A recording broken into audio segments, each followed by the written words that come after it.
welcome to the Town of Lewisboro October 28th Town Board meeting.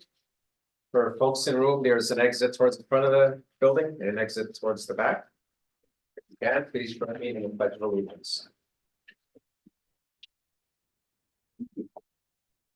I pledge allegiance to the flag of the United States of America and to the republic for which it stands, one nation, under God, indivisible, with liberty and justice for all. Okay, we'll start with public comment. Anyone here want to say something?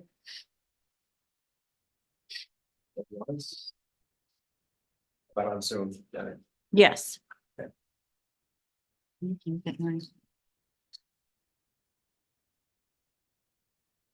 Barbara Mangione, I'm asking you to unmute. Can you hear me? Yes, we can. Okay, thank you. Hi, good night, everybody. Barbara Mangione from Golden's Bridge. I just want to start out by saying thank you to Rich Sclaren for coming to the Golden's Bridge Fire Department community event. We had literally over 500 people. It was amazing, and we were happy to have some representation from the town board come by. Also, I don't know if she's on tonight, but I want to thank Simone O'Connor. I heard she did an amazing job for Italian Heritage Day. And again, I think over 100 people were there from what I heard, and they raised enough money for several scholarships. So thank you, Simone. It's also National First Responders Recognition Day, which brings me to my main point as to why I'm speaking. I don't see the highway department or the police department budgets on tonight's agenda, so I'm hoping that they'll be coming up in the future. And I think we need to get very serious about supporting our police department. I think this has gone on long enough. After yet another break-in over in Vista and multiple other issues across town, it's clearly obvious that we need 24-hour coverage. We don't depend on the state police. They have a physical building located in South Salem, but they are not there because whatever cars they have are covering 5 or 6 different towns, including the highway. 15 miles from Golden's Bridge to Vista will take at least 23 minutes on a day with no traffic and not hitting any lights. So with what we have on our roads, our police cannot possibly cover the entire town, and we need them at night also. Not only that, I would like to know personally, I don't know if anybody has these statistics of how many responses they have to make per year, or have made in the past as compared to surrounding towns, not just North Salem and Pound Ridge, but some bigger towns such as Bedford and Somers, as well as right over the border in Ridgefield, because I have a feeling that our numbers are way up there. And they also need a physical space. I mean, they've been in a crummy old trailer over to the side of Lewisboro Elementary School for many years now, which is not conducive to running an effective department. It's not fair to the staff. It's just not a place where they should be working out of. And I think they've been there long enough. Either they should take back the building on 35 in Spring Street, or we need to find another permanent place for them because they cannot effectively carry out duties in a space like that. Thank you very much. All right. Thank you, Barbara. Simone O'Connor, I'm asking you to unmute. Good evening. I wanted to thank everyone individually for their participation and generosity with our Italian Heritage celebration. But since I only have 3 minutes, it would never be enough. So quickly, a special shout out to Glenda Faber, who founded the Garibaldi Society of Lewisboro group, even after he was turned down by the board for the same money that was freely given to 2 other groups. A big shout out to Sue Bales of the Horse and Hound, who always says yes and makes everything look effortless. Council members Andrea Rendo, Mary Shaw, and Richard Sclaren for not only personally donating, but showing up and showing support, amongst other dignitaries that came. Successes only happen when everyone pitches in. And we not only had a great time with a great turnout, but we will be able, as of today, to give not 1, but 2 scholarships out for $1,000 each to 2 individual students. And if people keep donating, we could maybe make it 3. I just am super proud, incredibly grateful to have had the honor of being a part of this day, humbled by those that came here years ago legally with hardship, not speaking the language, and gave so much to our country, helping to make it what it is today. And in that spirit, grazie. I also agree with Barbara as we begin to discuss budget and potentially busting the tax cap. I'm always fighting for our police, and we did have a break-in at our pharmacy in Vista. Again, we never heard if the people were caught the last time, and enough is enough. Thankfully, we have almost fully moved past the ignorance of the defund the police movement, and normalcy is slowly returning. So I'm really, I didn't see it on the agenda tonight. I'm hoping that it will be, and I'm hoping that we keep them in mind and start doing some serious support things for them. I really want us also to keep the senior citizens in mind and help them out. And let's keep Lewisboro the fabulous and safe town it always was. Thank you to everyone. Thank you, Simone.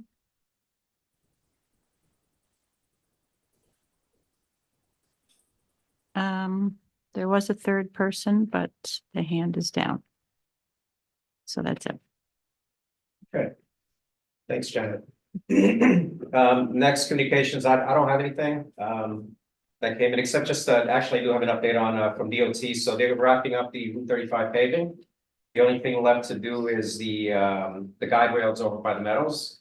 So they were just waiting for the new parts to come in so that they can do that work before they said the end of the month. So the end of the month is a few days. So hopefully they'll get it done soon. But that's the only update I got is over an email. See recently. I don't have any with me, but next, the consent agenda, which includes the minutes of October 17th. Sorry, so I'd like to go ahead and motion to approve minutes of October 15, 2024. Do I have a second? Discussion. All in favor? Aye. Andrea Rendell has to abstain because I wasn't present for that meeting. Okay, old business. So we have the zoning amendments, which these relate to the changes as a result of the comprehensive plan work.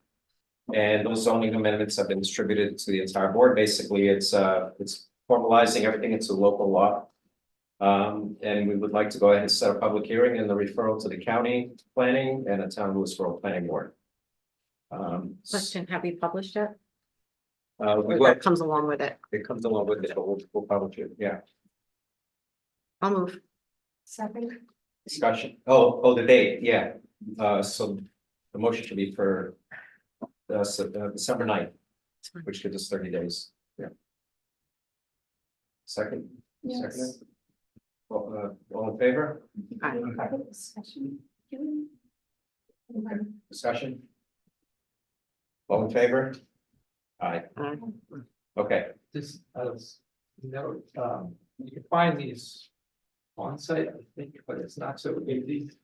Definitely would put links with. Yeah, we're gonna have, so the local laws just came in, the most recent ones came in on Thursday, last week, I believe. Because there are several steps, and Valerie Manat put together a nice grid that basically summarizes the chapters of the town code. It's actually, maybe we post the red lines also. So they can find it back. I think that's, PDFs, just yeah. to help people see what's changed. I believe that they had posted on their page, on their comprehensive plan site, they had posted the chart with the links where you can click on each individual proposed amendment and it would come up and it would show, you could see the changes that were being made. So that makes it very easy. So, you know, if you want to post it on the town's main page, just to make it easier, or go to the comprehensive plan website page, there's a link on the town website page that will bring you there. And there is this great tool. And you can, each of the blue lines and the black lines, you can see, you can click on the link and it takes you directly to the law that's changing or to the law that's proposed to be added. You could type into a search engine, Lewisboro comprehensive plan, and it will bring you straight to the comprehensive steering committee with all of the links. Yeah, so we'll make sure that the actual, formal codes are in there as well. Nice, codes of public business. Okay. So now we'll move on to new business. So today our town clerk delivered the tentative budget, also known as the supervisor's budget, to the town board. Before the due date, the county due date is December 30th, so October 30th. So we delivered it today, so everyone has a copy and it'll be posted on the website under the finance page. Do we have to make the motion to come Just acknowledge it. Just a presentation by the supervisor tonight. That was it. There you go. Presentation. Short and sweet. Okay, next we have the library budget. So, yeah, so we have a work session next week where we'll have a couple more department heads present their budgets, but tonight we're gonna start with the library and then we'll go to Parks and Rec. But before we start with library, I just wanna acknowledge we have a new controller, Annie Burnham is here. So thank you very much for coming over. So yeah, so Andy's been helping out, Gary's been helping, everyone's been chipping in and putting this document together, so we're getting there. All right, Cindy. I'll let me share your on Zoom first. Thank you.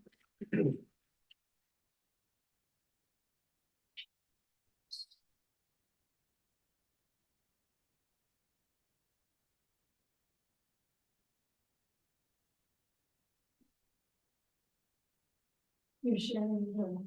Yeah, come on, let me share it.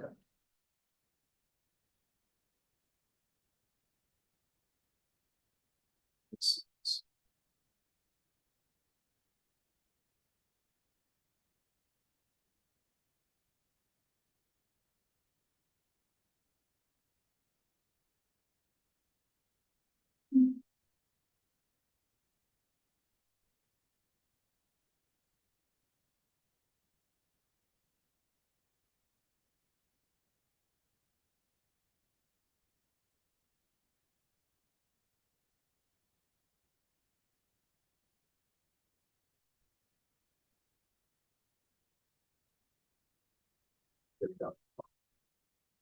Okay, is that okay on Zoom, Sean? Can you see it? Yes. Yep. Okay, good. Okay, is it on? Yep. Great, everybody can hear me. Thank you for the opportunity to present the budget. For those who don't know me on Zoom, I'm Cindy Rubino, the director of the Lewisboro Library. Libraries, public libraries. There aren't many truly public spaces left in America.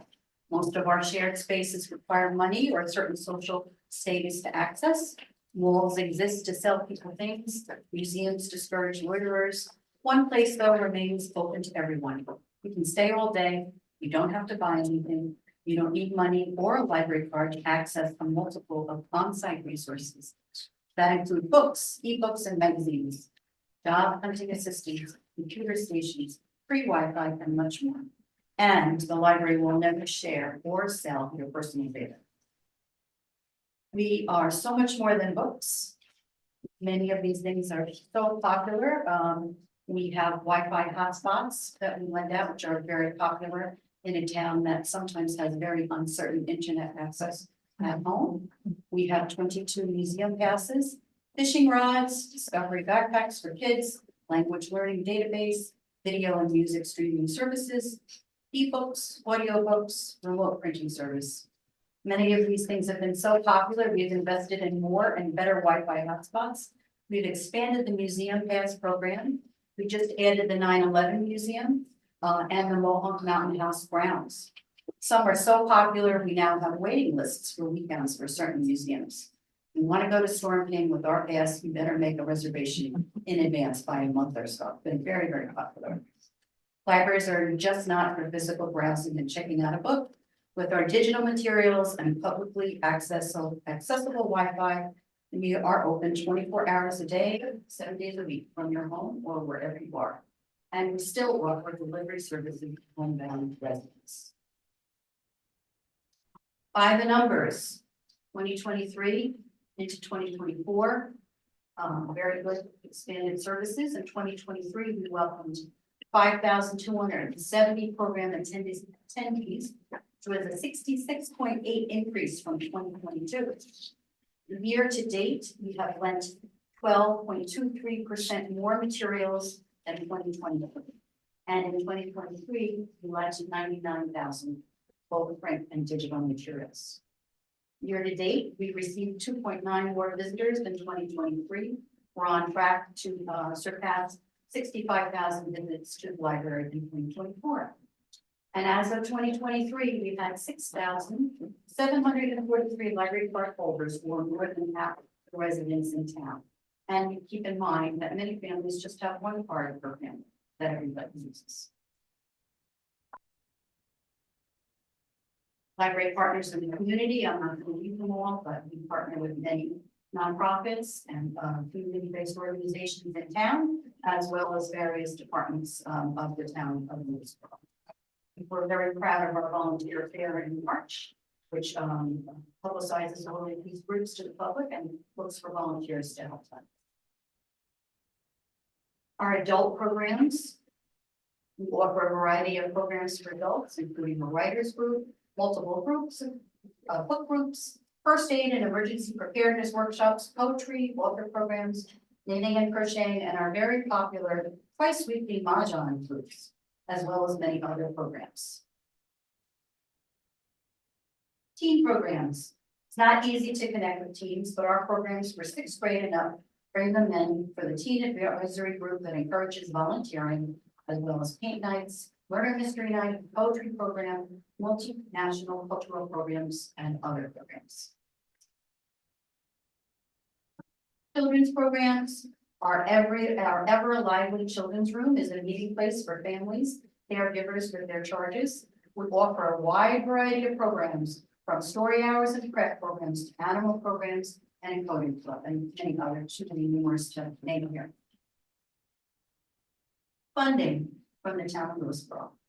Lewisboro Library is an association library, which means we are a 501c nonprofit organization. We're not a municipal or a self-taxing library district. The library currently raises nearly $200,000 on our own, which is the remaining 26.33% of our operating budget, in order to maintain the level of services to our community and rise to meet the evolving needs of our neighbors. Other libraries are municipal or special district that receive 100% of their funding from their municipalities or from their taxpayers. The town does not have another community center. For 3.5% of the town budget, the library helps to fill that role as a meeting place and a resource center for residents. The town currently funds the library at $544,000 about, which is 73.67% of the library's operating budget. And again, the library in 2024 made up 3.56% of the town's total budget appropriations of $15,275,000 in 2024. How do we raise the $200,000, those remaining funds? We have biannual direct email and digital appeals for tax deductible donations, the library fair, fundraising events and sales directed by trustees, fees and fines, government grants, and real estate local aid to libraries. The library fair is in its 63rd year. We just completed. Not only brings in significant funding for the library, also a treasure community event that brings members of the community together. Many attendees remarked on the nostalgic feeling of the fair this year. It's a way of introducing more people to the library, supporting our community partners, and the library is always looking for new and creative ways to increase our fundraising to expand the capacity of the library. The next page has income of the budget. The library strives to be transparent, and we do give you a lot of detail line by line in public. From the town, we are requesting an increase of approximately $77,000 or 14.17% more. This investment would be critical in allowing the library to return to pre-pandemic hours. Our budget has been skewed low in recent years as we reduced our hours in 2020 and have not restored them yet. Our Board of Trustees is committed to increasing our fundraising this year through the annual appeals, library giving day, and the budget reflects that. We're always looking for new creative ways to do that. We have more than a dozen fundraising events or campaigns, including concerts, trivia nights, and raffles like the Taste of the Town, featuring local residents. The fair, of course, is highly dependent on the weather, so we typically maintain a net budget line of 39,000 year over year. You will see on the income, it says 56,000. We did break out the income from the expense to show exactly what was the gross and what was the what we expect as the gross and on the expense line. But the net is 39,000, which we are maintaining on now.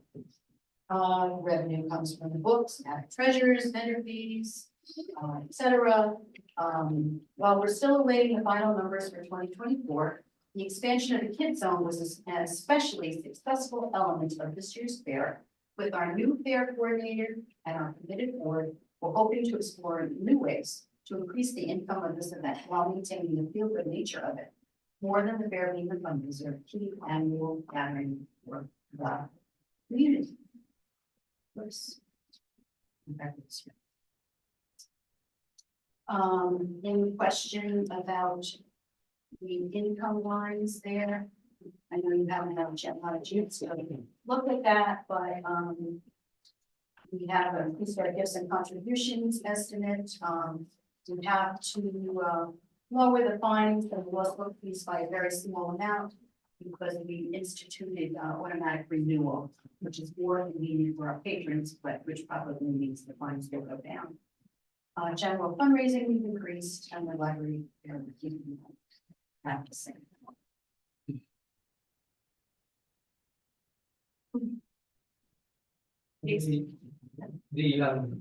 The library fair total, do we expect that in the next few weeks or something? Sunday, we're having, Sunday. yes, we're having our annual volunteer thank you party, and the fair treasurer will be there on Sunday to give us the final report.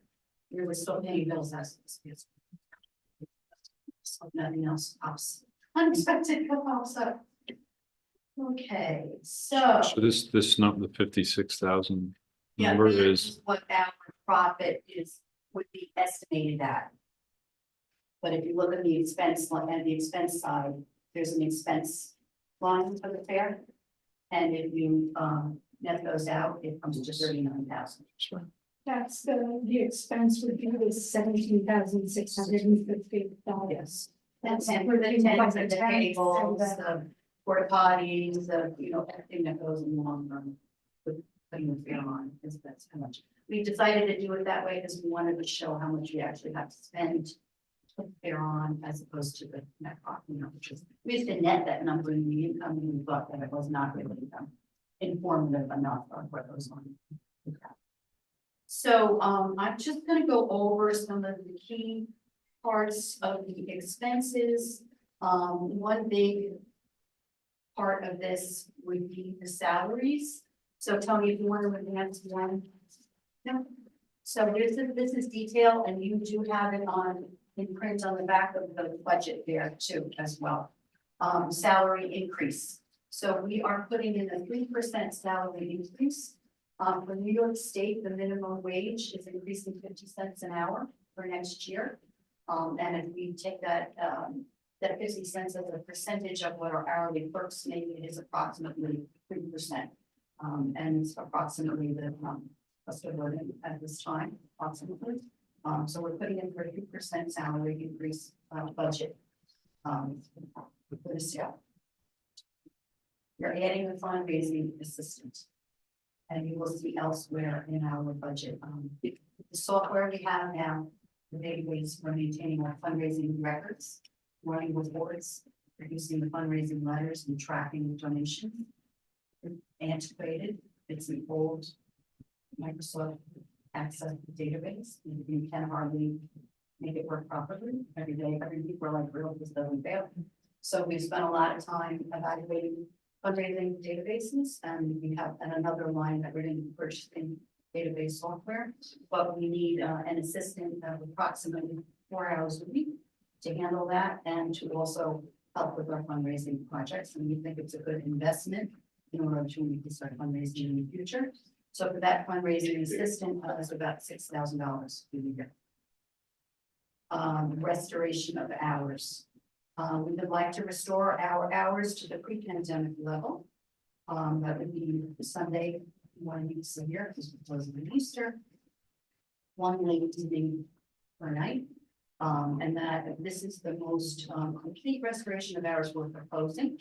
Obviously, if we're gonna be able to fund that, we will do as much as we want to, but the best scenario to go back to the pre-pandemic would be $20,000 per year in order to do that. And that's from what it is presently, what hours is the proposed change? It would be on a Tuesday, probably 1 evening till 8 p.m. So that's from 6 to 8, Yeah. 2 hours additional. Yes, and on Sundays, which would be either, we either do 1 to 4 or 1 to 5. For 3 to 4 or 5 hours probably on Sundays. So it's about $3,500 an hour for additional openings. Well, it's $20,000 for anyone. Right, so Yeah. so you're saying you're talking about 6 additional hours to be open, 6 additional hours for 20 grand. So Yes. it's about $3,500 an hour to remain open. Sundays are time and a half. And that is 1 clerk and 1 reference librarian. There's no benefits with that, just the rest of it. And that's how it used to be pre-pandemic? Yes, Okay. we were open Tuesday, we were open till Tuesdays till 9 and Sundays, not in the summer. So that's a question of whether we would be open Sunday all year round or not. You'll see that.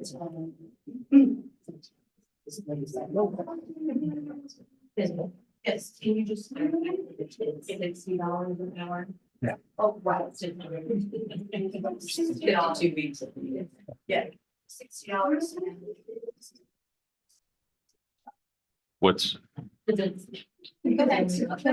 a Yeah. clerk and Reference library, yes. two different places. And it's time and a half on the budget. It's 6 hours a week, that's 51 weeks, so $20,000 divided by 51 weeks and 6 hours. right, over the course of the year, it's $3,500 for over the course of the year for each hour. That's what we're basically talking about.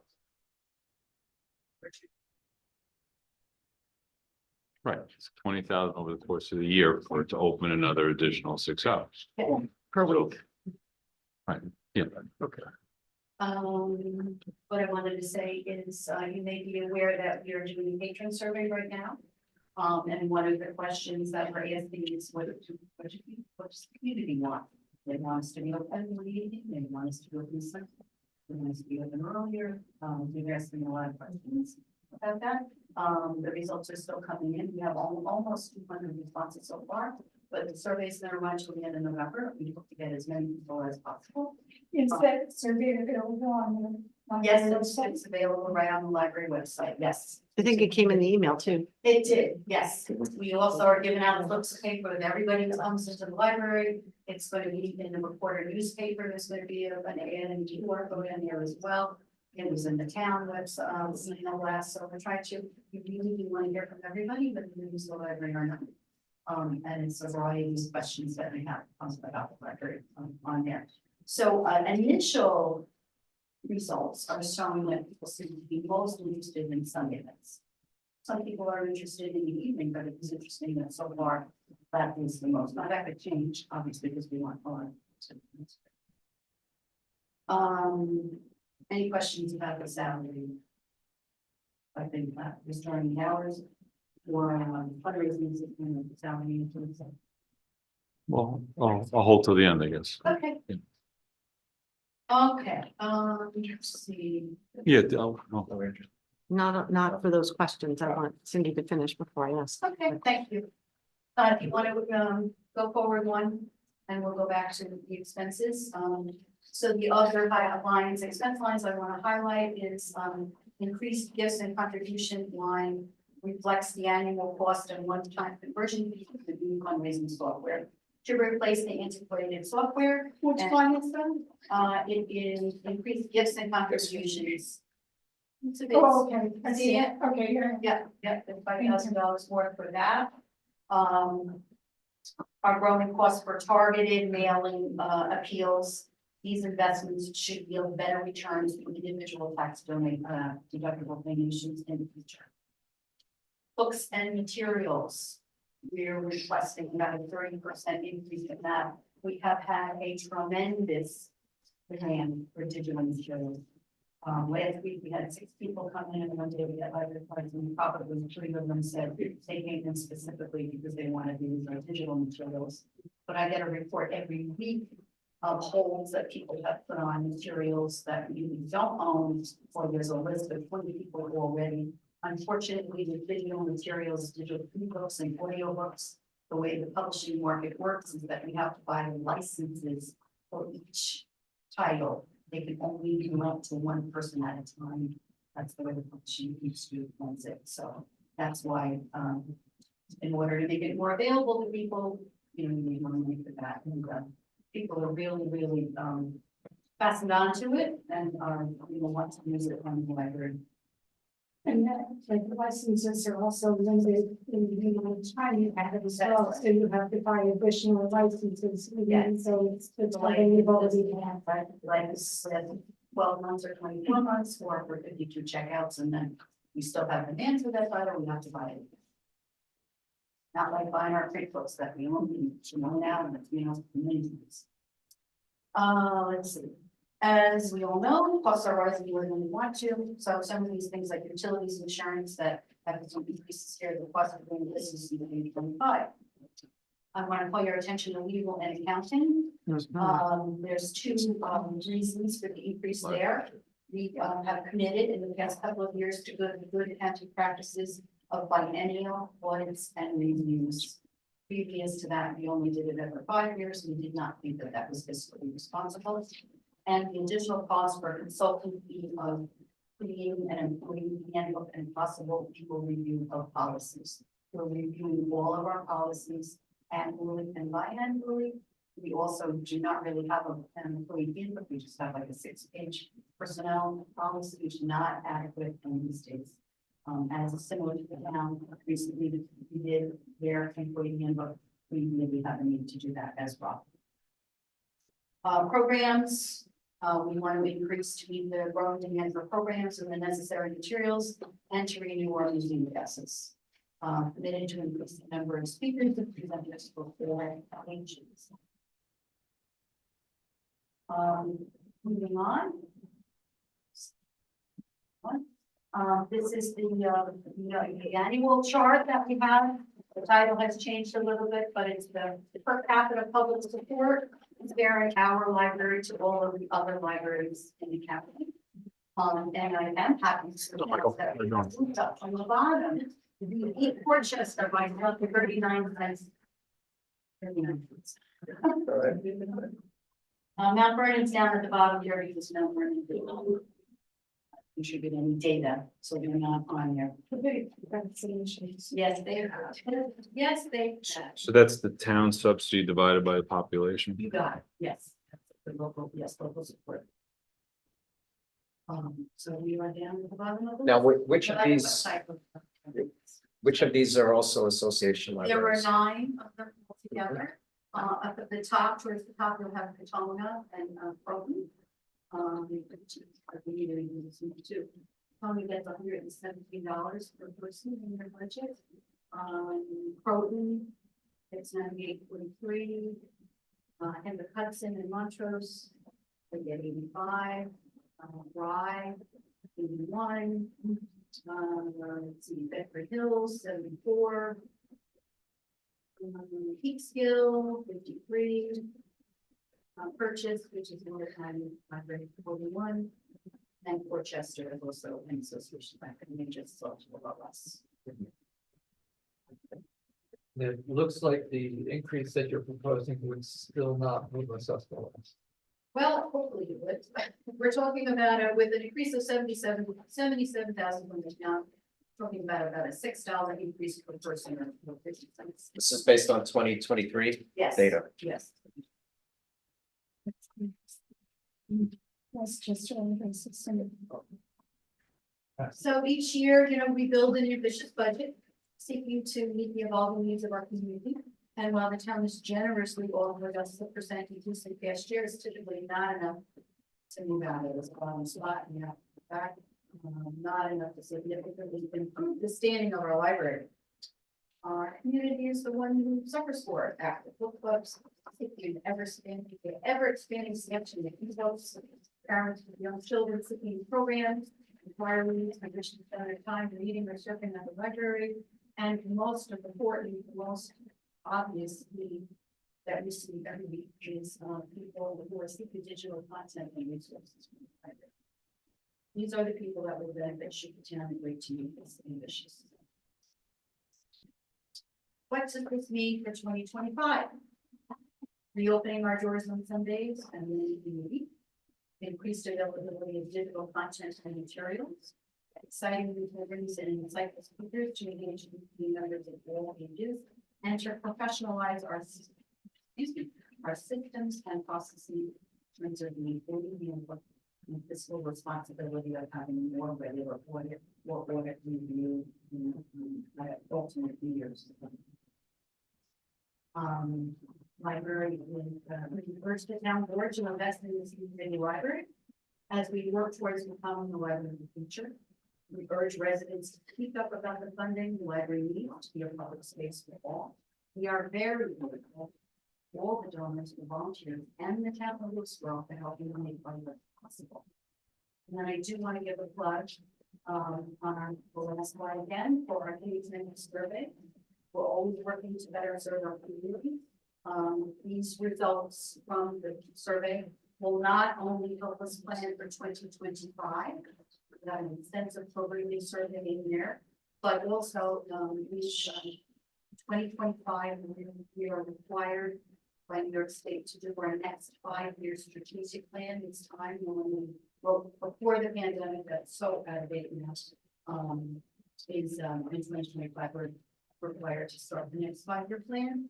This survey is our first step in doing that because we obviously need input to help us write our goals and write the strategic plan. We want to hear from everyone, hear from you, whether you've never used the library or a long time supporter. We need input all of Lewisboro residents in order to deploy funding sources.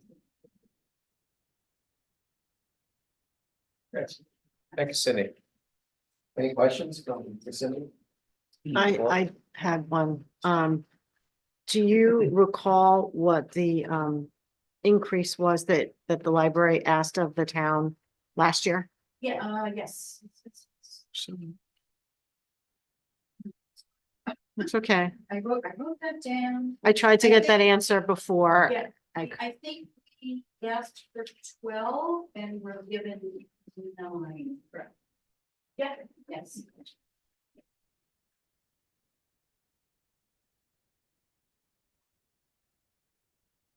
Now. Yes, 12,000. Percent. No, percent. I was asking Percent. monetarily wise, this year it's This year we're asking for 14%. right, but do you remember what the total number was? I'm Hang on. I can pull it up. an attorney. The percentages I deal with are 33 1/3%. That's it. I am so sorry. That's okay. I did have that in my notes. And I think that I not brought that page with me, but I can definitely. I can find it if you want to now or. Yeah, As long as it's provided, I just want to compare. I know I was looking for it before this evening Yeah, to compare, and I went through a bunch of files and I found everything from 2022, but I didn't find my 2023 file. So that's not your yes, I fault. will- That's I my can- filing. Okay, that'd be great. I have a few questions. Oh, it was 48,248.49. Thank you, Maggie. 248.49. Yeah, so a few questions. Was there any reason the feedback survey was being done towards the end of the year as opposed to in time for the budget process?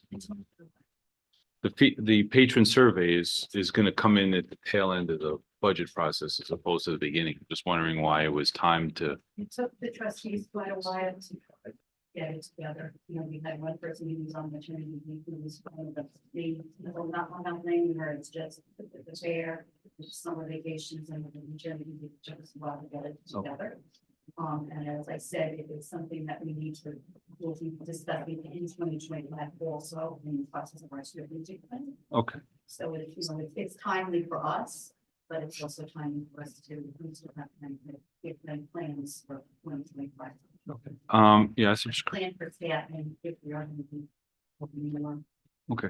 Yeah, I subscribe to the, evolving needs of our neighbors for sure. So, I just, as far as, well, we have a lot of competing interests, obviously for the budget here and very difficult financial situation that we're going into the budget process. We can do the best we can, but we got competing requests for funding essentially. So we got to figure that all out. It's part of our job. But do you know approximately how many individuals have visited the library while it's been open?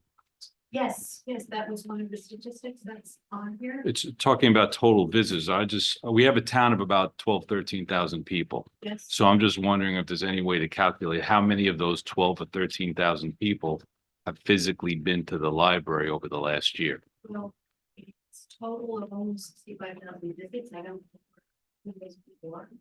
So if somebody goes every day, that's 300, that's whatever, 300 visits for one person. And that's the way libraries work. There's the Confidentiality. privacy Yeah. of the patrons and what they check out. And just because someone doesn't come into the library, they can still use the electronic resources of the library through Hoopla or what's the Libby? I wasn't sure if that was the latest Because there are name. some people that never come into the library, but use the library electronically from home. Also the movies, the Hoopla. No, it's not. It's Canopy. Oh my gosh, that's a great platform where you can rent movies from around the world through the library for absolutely nothing.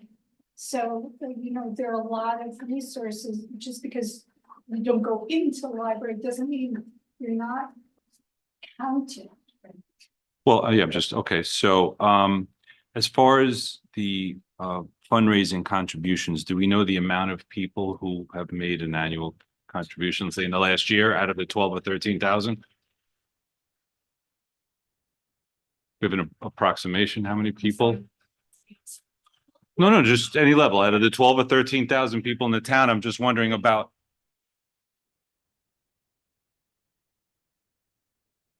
Some of us have more than one. I was just gonna say that. No, 100, of course. So 150 people. Okay, understood. All right. It depends. Some people give price. Yeah. Or even more. Okay. Now, my Some give $10 and some give 25 cents. sure, 100%. Got it. So as far as the hours, one of the things that is important from my perspective is that we should have it set up so as many people can avail themselves of all of the library resources as possible.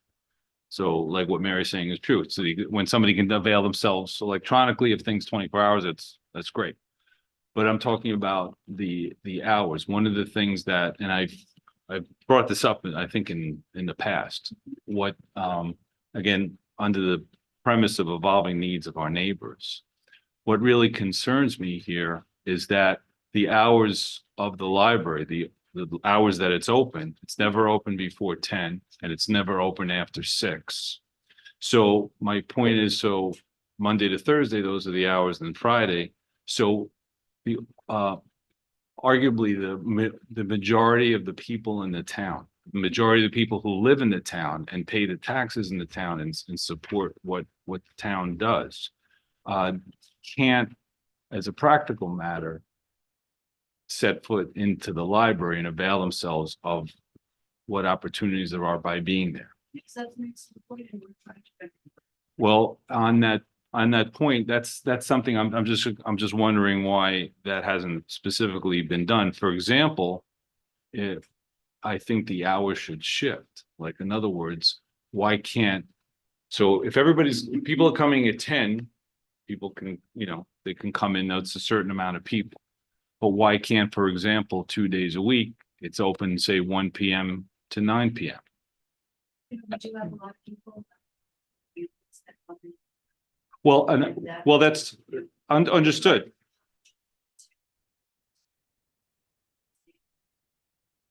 Well, Just maintain.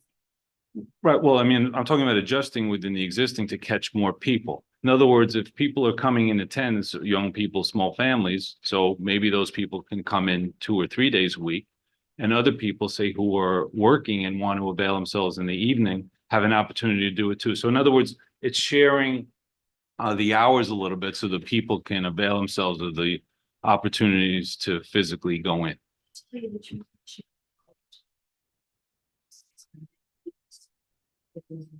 There's more group of people I don't have.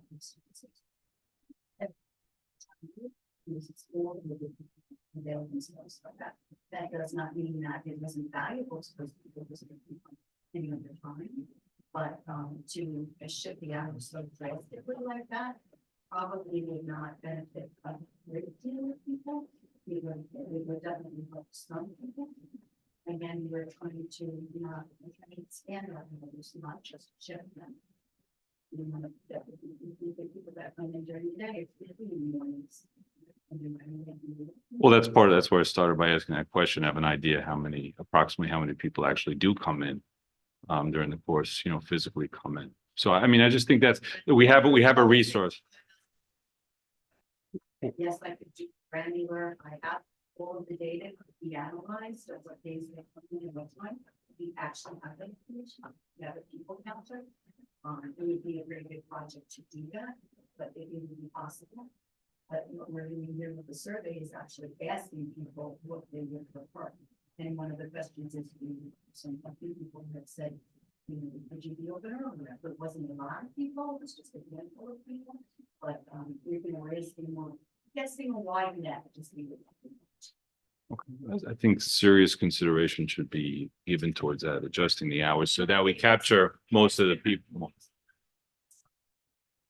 Such.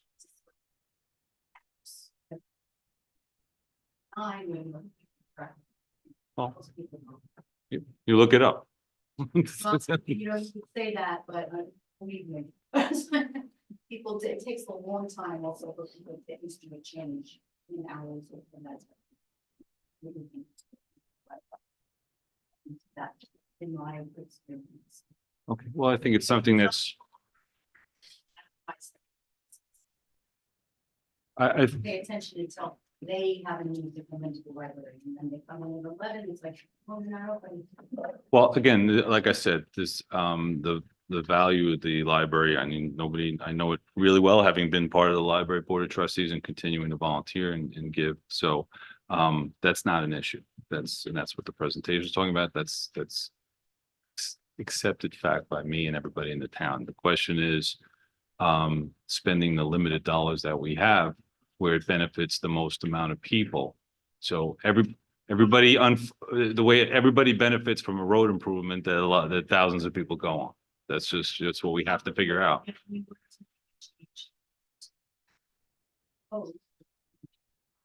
Probably what we would do is maybe not open on Sundays in the summer. There are ways of adjusting that schedule without, shortchanging the people that are used to using. And just to put into context, the amount you mentioned the budget, Rich, the amount that's being requested is less than 1% for 1 point differential in our tax cap. It's like 0.9%.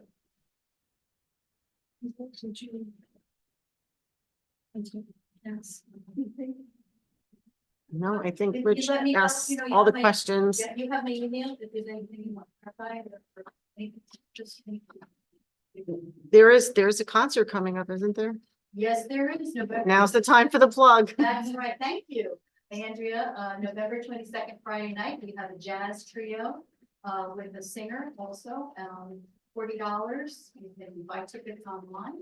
Sean, could you check Cindy's mic? I'm sorry, there was like somebody was texting as far as Am I Oh, it's not correct? working? Yeah, it's just kind of, Start over. Was it not on when it was the? I don't know. I just got something that somebody couldn't hear you, so.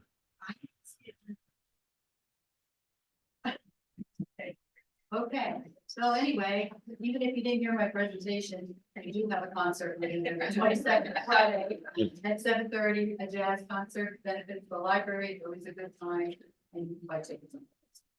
And you're doing some like world travel presentations as well. As a matter of Gee, fact, Tony, I wonder why you would ask. we do have them coming up the last Sunday in November. Our illustrious town supervisor is going to give a travelogue, a cultural program on Portugal. Yeah. We're looking forward. So come on out, everyone. Yes, we're looking forward to that, and thank you so much for agreeing to do that. You're welcome. Looking forward to Thanks for asking. it. You're welcome. If I would just close with a note of gratitude for your professional library service for the town. That's one librarian to another. I know it's not easy. It's truly a labor of love for all of us to serve our community, and most of us live in. Thank you. Thank you, And Cindy. thank you to my board also. Yeah. Of course, you all live in town and work very, They do a lot of great volunteering. thank you. Thank you all. Thanks someone right here. Okay. Next we have Parks and Rec. So Nicole, take the stage. So if I could preface just by saying that, yeah, Nicole and I, we've sat down, we've looked at the numbers. Overall, Parks and Rec is doing pretty good. She did have a high revenue number for 24. That was partially the fault of the town board. That we had bumped that up because we thought the back house was going to be in place and we thought that was going to generate additional revenue. That has been delayed. Yeah. Go ahead, Nicole. Okay. So as we all know, Parks and Recreation offers programs for the community. We actually stepped it up a little bit and communicated with the Lewisboro School District to offer busing to our after-school programs starting this school year for those working parents. So a lot of our fall afternoon programs ran because there was busing to South Russell, LES. So that was exciting for us. I think the transportation department for working with us. And then we've had hit programs like Taylor Swift dance parties and Barbie pool parties and all of that, thanks to Katie. So something else that we are going to continue for next year, these one-off events tend to bring in large numbers and a large number. All right, going into my budget. I am looking to have revenues that have 1,500,000. 1 million. Oh, yeah, that's right. We did. Yeah. Exactly. Yes. What was, just for perspective, what was, how we year to date this year and last full So year? Do you last have those year- numbers? Last year, I had projected around I believe it was 1,531, and then it bumped up to 1,608. So that's what we ended up bringing, that's what we ended up bringing in, or? No, that's what it's currently requesting to be. Wait, so I am at 1,375. year to date? Year. And what, yeah, okay, so that's for 24 year to date. And what about last year? What was the final total for 23? Just with context? 1,441.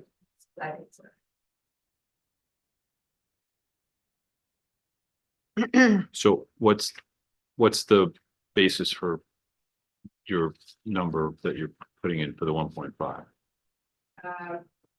Probably because we use lower camp numbers.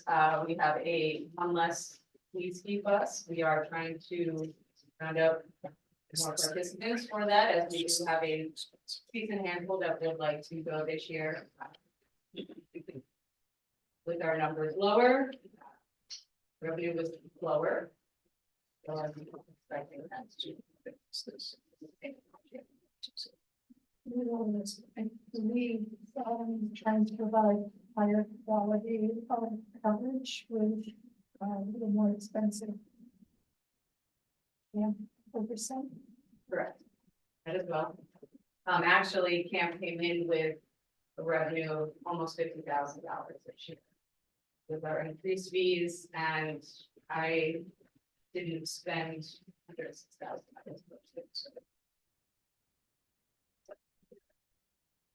This, this ties into, I guess, programming, just, sorry, I'm just freely associating. Does, oh, just what you wanted to, as you bring it in, as far as you're gonna talk about programming. Does the Parks and Rec evaluate, how people participate in different programs as far as percentage and capacity? In other words, okay, X programs were 50% full. I know this camp obviously is easy to calculate, but other ones, is there any way to figure that out? Yes, I mean, every program that we offer is either break even or profit. We're not going to run a program that we are losing money. So if it's not going to run, we may try it again another season, and if we don't see the numbers, we can change the day, the time. If it doesn't work, then we can stop on.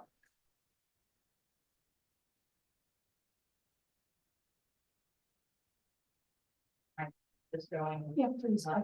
Yeah, you don't have to go into detail Okay. because the board was handed a tentative budget today, so there's an opportunity for them to go through it in detail themselves. Okay. But if you want to just highlight the programs and any new programs you're planning on adding, any changes you're looking at, significant changes, basically. The big picture. Well, as we all know, minimum wage is increasing again, so you're going to see, some jumps in the salary lines for counselors. For camp aquatics, we have to meet ratios for the health department, so we are going to have more lifeguards on staff during camp, so there was a significant jump in the aquatics. Is that under your, no, that's a separate program. That's not under your full. No, it's section. above. That's a difference. Yeah, okay. And then in camps, we broke out a little bit. I had added a line for after camps because we did not have a specific line or funds budgeted for the mini camps that we run after the 6-week program. And we offer trips each of those weeks. We provide lunch as it's included in their registration fees. And we really wanted to just have a line that to go at that specifically. So when you say after camp, it means after the camp session is ended. Correct. For the term. Correct. And this for The 2 weeks after we offer a week, yes. And then we do have an after hours program where we'll take some funds out of this after 1 to 12 that provide snacks. Going down to pool. Lifeguards, you'll see a significant increase. Last year I had actually requested $178,000 for salaries. We did go over budget slightly. Spend 175 out of 65. 165, right? Right. Yeah. So kind of basing off of what I had requested last year with our minimum wage increases. The same as with gate attendants and maintenance, slight increase that originally requested $30,000.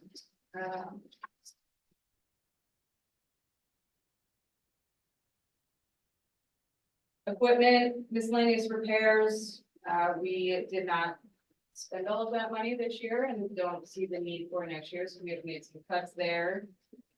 Concession service, that is the propane for the concession stand at the pool. It's that changes each year, so it's hard to the budget, how much will be used, what the current rates are, so we are increasing it. And that's the propane used at the concession stand, Just. right? Service calls and sludge, I originally was going to decrease, but now I'm increasing as we may need emergency consultation. for the summer as we no longer have a employee. So in the event that my parks crew does need assistance and we need to bring in a pool company for assistance. That's why I think that. Where, what line is this? I'm sorry. 7180-048. There's Third from the bottom. Under the contract. Thank you. I got it. Okay, thank you. It's embarrassing. It's not your fault. Any more question on that? Are we good? Okay, Found it. all right. Next page. We are down to part-time leaders. So we did a lot of changing of line names and moving funds around. In the past, the officials for our basketball program and for the umpires for the adult softball league were paid out of different accounts that were funds paid directly to them.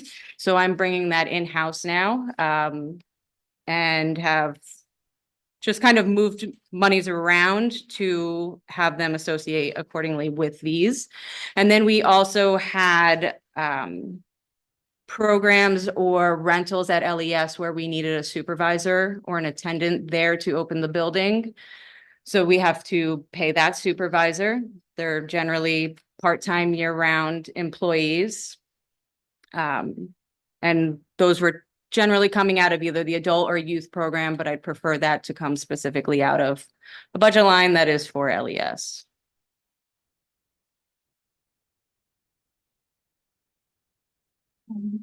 Yeah, me too. Which, Because 7310. Tennis on the next page and we were somewhere else. It's right below tennis, 7310.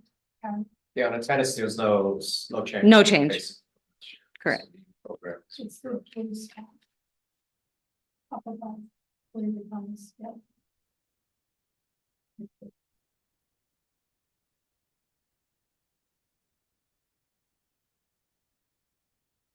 Any questions there? So that, in the tentative budget, you're approximately $46,000 more in expense for that, the youth program. Correct, but I moved funds out of the adult, which actually is still the same as Right. last year currently, but we did move monies around to.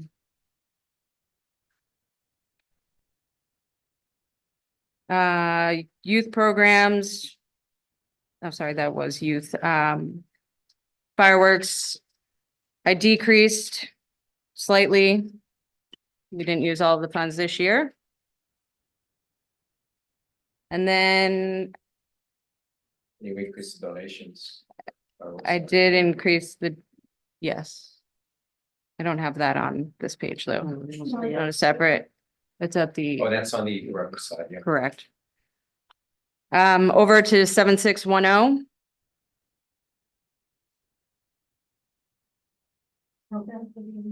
Correct.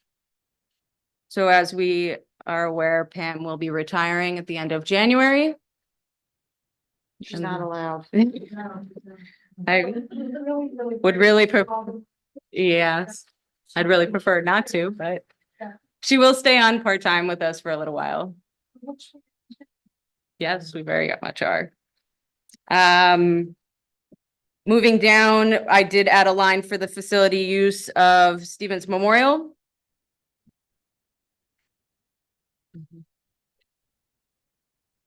Going into adult,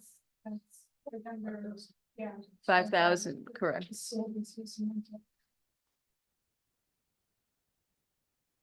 Adult instructors. So that went down slightly because I had moved the funds over to youth programming. 17,000. Correct. 22,000.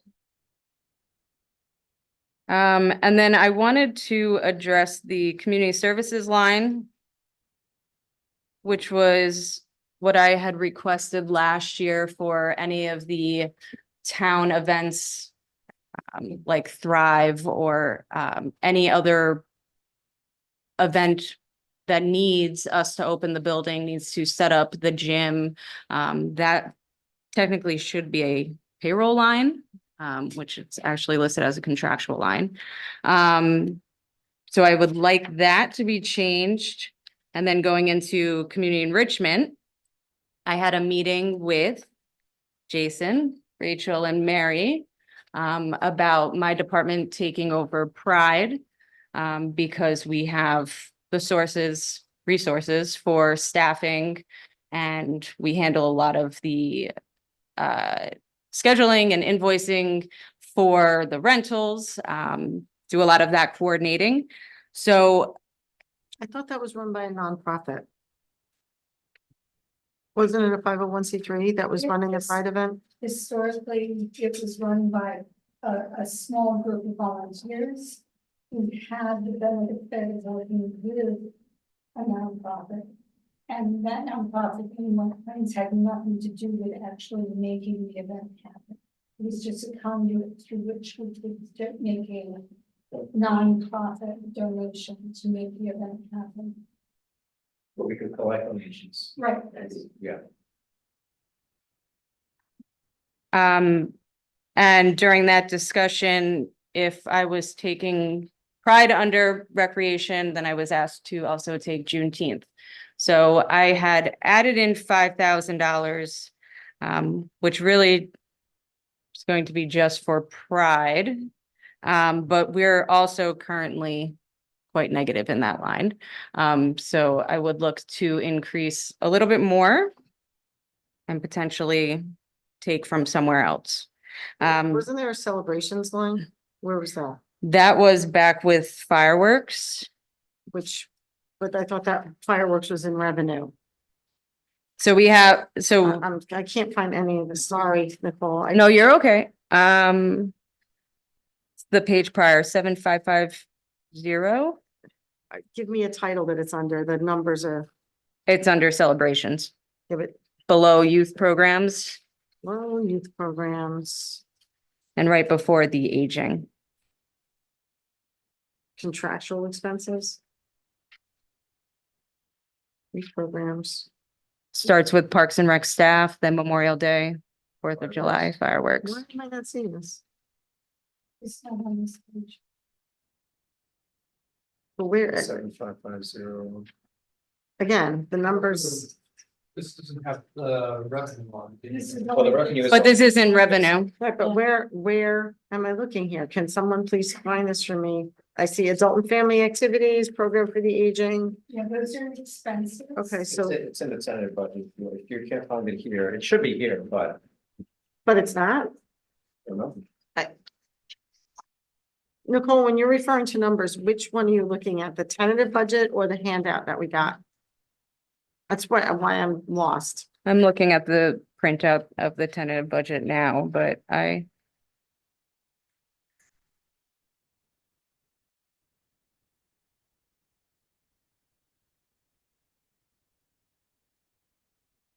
no, it's not in here. It's not in there. No. And on the one, the handout that we're looking at, I'm looking at tennis facility, then youth programs, salaries and wages, right? Hmm. Part-time, we're going all the way down, longevity, youth equipment, winter and spring, summer programs, What's the gym code? rental, 7550 recreation Uh, assistant. 0104042.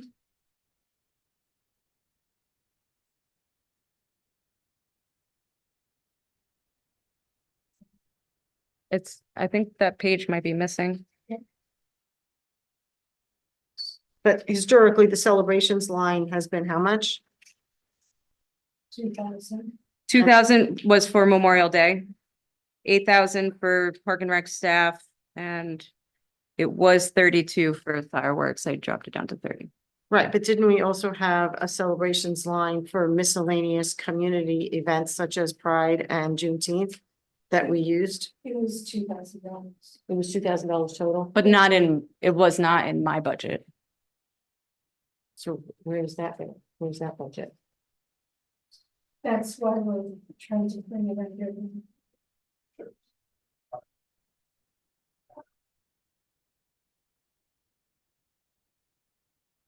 I thought the celebrations line was in. Can you read that number to me Here, again? It's at the in, bottom of the page. 7550. Under historian, it's 7550. Celebrations, there it is, yeah. 7550. Control.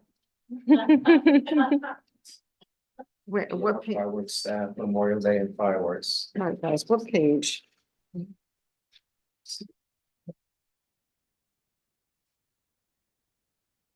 And then. That's what I got right there. Memorial Day and fireworks. Is that contractual or payroll? That's contractual. That's contractual. Okay, where is it? So I can see it. No, don't point at your laptop. I need to see That it. came out of, okay, it's. Just a number. Look under the It's big. bold. Historian. storage. So Beneath what the certain page? There's a code number, right? What's the number there? The code number is 8.7550.0400. So Mary had it. What page is it on? It's right here. Take mine, that's right at the bottom. Okay, so whose That's budget? a contractual, but you said that there's, There has historically been a line where the town has budgeted $1,000 for Pride and $1,000 for a Juneteenth. And then we would accept donations that were brought in that. Back in the day. is that under community services? I don't know whose budget it comes out of though. Where it's reflected in the budget, it's here, but Community services contractual. $2,000 was the adopted, 24. 1,500 was the requested, and then it's community enrichment, which is the new neighbor, All of our other events. Yeah. right? So community services is the one that Pride is on, correct? No, community services was the line that I requested last year for any events that are held at LES. That would That's- require an attendant or a Right. supervisor, like There was a Thrive, they had celebration one line. event. there was a celebrations line to which a number was given, whether it was $2,000. That money was supposed to be spent on community events. It didn't say specifically Juneteenth and Pride No, in the budget. It said celebrations, meaning the town could spend it on anything. It didn't have to spend it on Pride or Juneteenth, but unofficially, that's what the money was spent on. So I am asking where it is in our budget, under which department it is, and where I'm looking. Maybe in the because- person, right, but I'm not seeing it here right now, so we'll take that up and look for it. Okay. We'll fix it. The No, other, it's not here. the other thing is, it was part of what's happening with what we anticipate in doing is increasing requests for donations and sponsorship for these events as well. And hoping to have at some point during the year, a cultural celebration with all of you as well. So we Yeah. can all come together and continue to build a sense of community for everyone. Right. And I appreciate that, Sounds like Mary. I just wanna, Because people are always telling us that they're looking for transparency and understanding and So- where is this, and well, I'm still talking, where things are. Before we go ahead and then we adopt anything, we should really clarify for the public so that then when they review things, that they can see it. Because otherwise, it just looks like it's a big secret and it shouldn't be. so it's on the community enrichment, we call it, found the notes that in the data entry tab that we use. So community enrichment piece, which is the $13,000, it's Pride, Juneteenth, new neighbor. For this year. That's what I requested for this year, Correct. right? But that's not where the funds were initially. They came from somewhere else, Okay, so we'll have to go so we back. have to go, right? Yeah, okay. All right. And so then this- going to those sponsorships and donations, so before I submitted this budget, we did not take into account the additional payroll expenses. So I would ask that some of those sponsorship or donations go into the payroll line for these events. You mean the money that we get from those? Correct. Okay. So I don't have to increase my budget. Not that I'm asking for donations or sponsorships, but that sounds like Go ahead. that's a possibility for people who want to help make a difference in the community to make a contribution. Sounds good to me. Going down into senior driver, leases for day camp. I think that's the only increase. Our invoice from the school district was just over $14,000 for this past summer. So again, they've been kind of behind on invoicing us in the past. So I am trying to stay ahead, but projecting basically the same numbers for next year. Got the same expense there. Overall, I am looking at a 3.9% increase in my budget.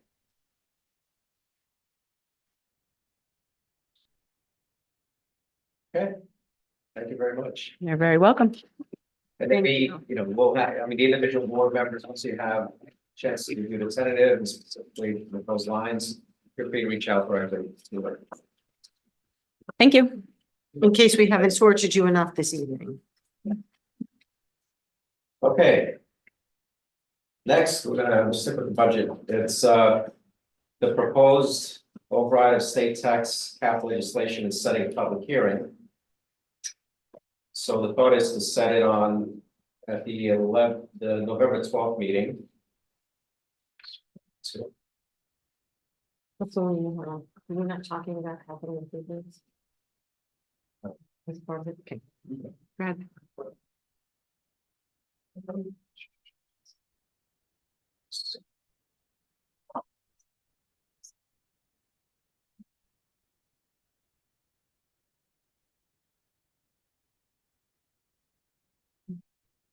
yeah, so at this point, like prior years, we always pass a resolution that allows us to override the state tax cap legislation, which is currently, our tax cap is 2.49.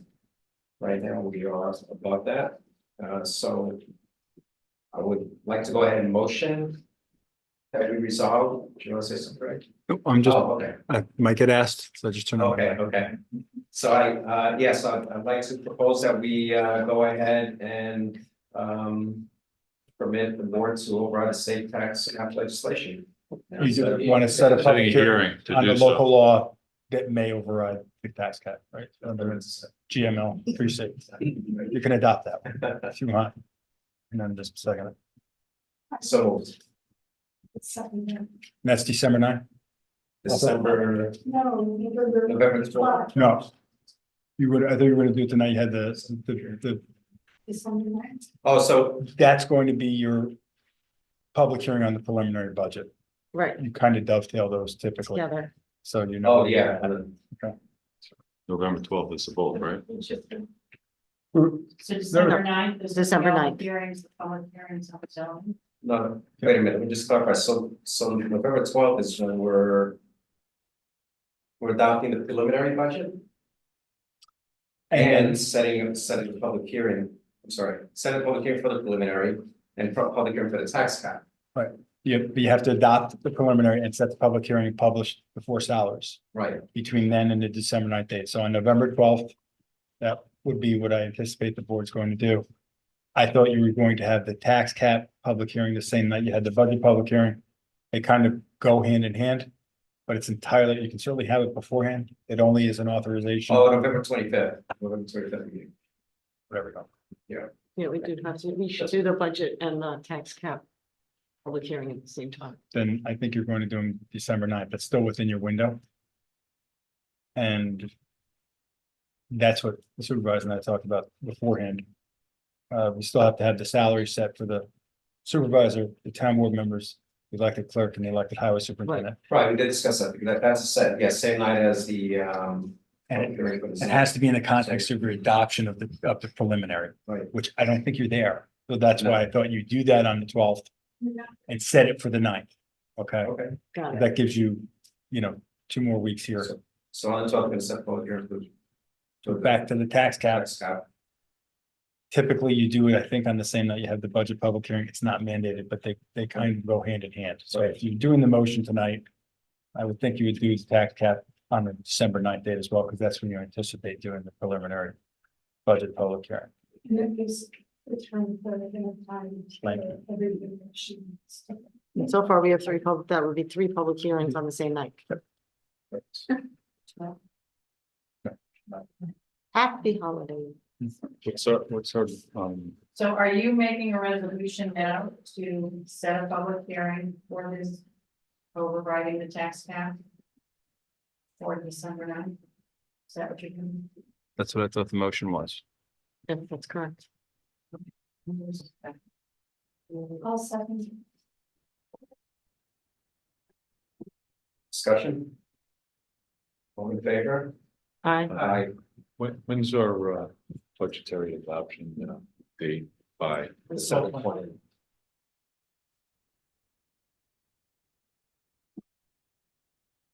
Okay. All right, so moving on, we have the town pool bathhouse bids. So we did receive one sealed bid for the general contractor work for the pool house. And then we had a separate bid for the timber frame construction piece, materials that make up the bathhouse. But that came in late. So we're gonna reject the sealed bid that we did receive, the one bid for the general contractor work. And then we're gonna go out and rebid it. Yeah, Both. both, the The timber timber frame frame and and- general contractor. Right. Because the Okay. timber frame stuff is before, comes first in the process, right? Yeah, plus we had the bid that we did receive for the general contractor, he couldn't do the work within the window that we gave him. So he wouldn't be able to have it in time for the season to open up. So we have a time of the essence provision, essentially. Right. But we're not gonna be able to do it. It's a non-conforming bid, so you should just reject the GC bid and authorize the re-advertisement for the timber and the. Right, and you did that on motion? Absolutely. Okay, So you rejecting? the one bid. No, just the one that was actually received and opened. And then do we say anything about the one that came in late? Just know that they're re-advertised, they're reauthorizing the advertisement for bids for the. So we don't say anything about the other one that was late. Well, If it was Came in late. disqualified. The late ones, That requires. Right. the late ones, Discussion will go on the next. the late ones are nullity, right? Yes or no? The GC bid is a received bid that's not conforming. Right. So, You have to go out to bid. so just reject the GC bid and advertise. So I'll go ahead and motion that we reject the GC bid as not conforming. And we go out to bid again. Or the general contractor and. Timber frame. Good. Discussion. All in favor? We have a, given, why we're only doing the one bid. I think because of the window, right, Nicole? I mean, I think it was that window was tight and. So now the project has to be kicked in, basically. Correct. So it's not, we're not gonna have a new pool house But in June, it's gonna be June 2026. But it gives us more time to receive more bids because I think that I'm window that we not, had. I'm not complaining, it's sad, I'm not Yeah. complaining, I'm just clarifying for everybody listening, that Right. that's what's happening. And our hope is that we're gonna get more bids here. Also, Yes. if we have an opportunity to lock in prices, hopefully, even if construction is done more in the future. Got it. Okay, Okay, Yeah. yeah, we did. Just. Okay, next is the hours of operation for town offices. So we want to standardize our hours of operation. So the offices at LES, they have their hours are 8:30 to 4:30. Townhouse hours are 9 to 5. Parks and Rec, they would like to see us be at 8:30 to 4:30. Correct. Some of them put in mind as 9 to 4:30, but 8:30 to 4:30. Right, okay. And this would put us in line with a lot of other communities, and there's a lot of folks are in favor of doing that, so I'd like to go ahead and have us do that. What did the feedback from the department is? Townhouse are all in favor. Not all. I don't, sorry, Janet. But you'll have, yeah, No. okay, okay. Are we under any legal requirement to standardize? No, No, So why can't everybody just set it how by practice the way they've had it? Even Cindy said It's- changing hours is very confusing. it gives us flexibility. Well, the benefits is that people can start early if they want, if they leave a half hour earlier. Well, As is there- is being done at LES, and there's, you know, I've heard that there's been confusion where people come to LES thinking that they're open after 4:30. I mean, I think if you go to LES. 4:30, Confusion by who? folks that visited the offices. Yeah. So anyway, that's the motion, I'd like to put the motion that we. Is there any Standardize. savings? Is there any economic savings from doing this at all? No. So let people go with what the department had set up, how it's been, or with the people in different buildings. Everybody's used to what they used to, seems like, if there's no So in saving. other words, so Parks and Rec, the preference there is, in general, correct me if I'm wrong, Nicole, is 8:30 to 4:30 overall. Right, so you're saying allow Parks and Rec to do that? No, I'm saying that it doesn't seem to be a And not problem. I mean, allow- all I'm hearing is that a few people might have said, okay, I wanted to pay a ticket and I don't know, I could go see you, you know. Actually may work out better. They could pay a ticket 4:30. No, I could go see Tony before 5 o'clock. So it works out timing. I don't know. I'm not hearing what the problem is or what we're What's addressing. the current Parks and Rec hours? 9 to 5? What? Well, can't. So we have all the offices at LES and here 8:30 to 4:30. Yeah, so If they want to be 8:30. 4:30. Just Parks and Rec, and that leaves the townhouse at 9 to 5. I'm okay with that, I thought it was going to be the majority vote, but. It's such a big shift. I don't know what we would do. I'm sorry, I did. Just leave it the I'm way it trying- is. I'm trying to be I know accommodating. you are. So It's a simple question, can the department have set for the, well, no, it's, they can't, but I think we just keep things the way they are. okay. I mean, if the townhouse Did you- stays wanna 9 say to that? 5, I just think you should have. Up to the mic, we have one of the offices that, Yes. let's say 30 to 4:30. Evening, everybody. I think at least Kevin Kelly, building inspector. I think at least in our building, every department should be at the same start time, same end time. There is some inconsistency there. That we should not have any homeowner come in and be confused that one office opens at one time and the other one opens at another time. And I think maybe that's where some of the feedback. is coming Okay. from. Yeah. Okay, the buildings should at least be consistent. Yes. The buildings, The correct. buildings, that's Yeah, what which Kevin means- is saying, our charming building inspector. He's saying the building, zoning, planning, building, So all the offices at LES. should all be starting at the same time and ending at the same time. Okay. Okay, right, so my suggestion is that we find out what those hours are from each of the departments. well, it's 8:30 to 4:30, I mean, No, so it's 9 to 5 in our employee handbook. yes, And then for whatever historical or legacy, it's been 8:30 to 4:30 with LES. I think traditionally, building department are open earlier because of contract. Contract is right. It's the building department before they go out to the sites. I think that's where that probably started. So why don't we find out? Maybe court is different, maybe, I don't know what else.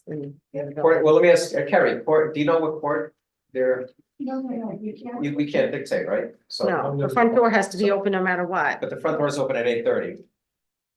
And it's locked at 4:30. Right. So that building technically is open from 8:30 to 4:30. Well, if that port, the building's still open. Well, yeah. But there's no offices there to support anybody working in, they're just leaving at 4:30. Okay, so my humble suggestion is that we investigate a little further. And revisit this next meeting. Yeah. Let's Yeah. find out All right, what let's, each so, department is so let's doing. table it, we'll find out more. And, yeah, Take it from there. we'll take it from there, okay? All right. Let's move on. So you'll still be available 24/7. Absolutely. Excellent. And on weekends. And what's wrong with hitting there? Okay, next we have this map plan report that's needed for the water sewer project. So water is Wakabug, Oskalita, Truesdale, Rippewam. Utilizing New York City DEP funds provided by Westchester County. So Westchester County, we asked them for money for this and they agreed to give us the money. The Board of Legislatures voted on it on October 15th. And so we have $168,000 that were made available to the town of Lewisboro through the Eastern Hudson Water Quality Investment Program, which will fund the map plan and report that's needed for both projects. But this one specifically is for the WOTR sewer project. We're going to start with that one. And that's the report that we need to be able to take this onto the next step, which means potential district formation, and then depending on the district formation. We haven't committed to a location, correct? There's a location specified, which is the only available location right now. But there's another location that. And that location is on town property, is that Correct, correct? And because that's that's- behind us as we speak, correct? Not behind us, it's over by the recycling center. Okay. Yeah. And who decided that location? Because I that- don't remember us having a discussion or voting on that location. No, we didn't vote on it. That was part of the, when we did the studies. And there were subsequent meetings about identifying location and we centralized the Wakabug and Truesdale sewer projects into one. That was the location that was best suited to fit both. For a wastewater treatment plant. Right, and the other location was Lewisboro Elementary School because Correct, which is- they already have a system. Correct, which would have to be expanded upon and it sits on 2 parcels. Yep. And so we would have to take ownership of both parcels. So not us, the district would have to take ownership. Correct? Or would the town Well, have to the purchase town it would have to first? purchase it for it to be a district. So for us to be able to apply for grants, it has to be on town property. On municipal property. But somehow that cost gets relayed over to the district. It can't be a burden upon all the taxpayers across the Correct, town. for its by, sure, yeah. We wouldn't end up taking over and provide services back to that fee or something. Oh, yes, site, though, that currently belongs to To the Lewisboro. town of Lewisboro School District. Correct. and It's not our property. Right. Right, so that's So you don't- not an option. Don't really seem like they're in the No. selling mood. No, these days. no, And for the purpose of the grant applications that we submitted, we needed to have a site, municipal site. So it doesn't rule out the possibility of something coming up later on that could move into that location. No, I think, Yeah. I mean, it would seem to me, they don't want to sell the whole thing, they're still, trying to cover their. This are trying to figure out what to do with the property, But- right, so. If we had a commitment, like, look, if you restart the school, you've got here's the civil services, they're part of the district. Yeah. Is this in our? part of that, then maybe they will not buy sell it off just the. Right. So again, this is just a map plan and report, which basically will identify officially the parcels that would be potentially part of the district. Parcels that Okay, that would potentially be part of the district. If the Right. district gets voted in. Correct, if the district gets voted in. District still needs to be voted in, right? So that needs to go Basis for for that public vote. vote. Right. Right, so where is this? This is not new information. Yeah, I know, I know, I'm not saying it is. Do we have a new resolution that's working? That's what we're doing now. Okay, where's that? And on the packet? It's not in the packet. We're just motioning to pass a resolution to allow the county to pay for this work. And the work is a study. It's not a study, it's creating the map plan report, which is the basis of the project that would eventually be built. Where's the resolution? Typed out. We don't have resolutions like that. We're just motioning. So the motion, I guess I'll go ahead and motion. It says resolution authorizing map plan and We're report. making a motion that results in a resolution, Rich, like we do a lot of times. It's to authorize the mapping, planning, and reporting of the sewer project to use the funds provided by the east of the watershed fund. You recall, yeah. On the water and current, put that in. Yeah. The water and current's getting Yeah. a job. So Water and current is the design professional that's going to prepare the map plan and report. So They it's did the essentially- preliminary report. So it's essentially to Septic do the professional legwork to services. draft a proposed sewer district map. Plan and Essentially is what report. it is. The whole Map, plan, and report.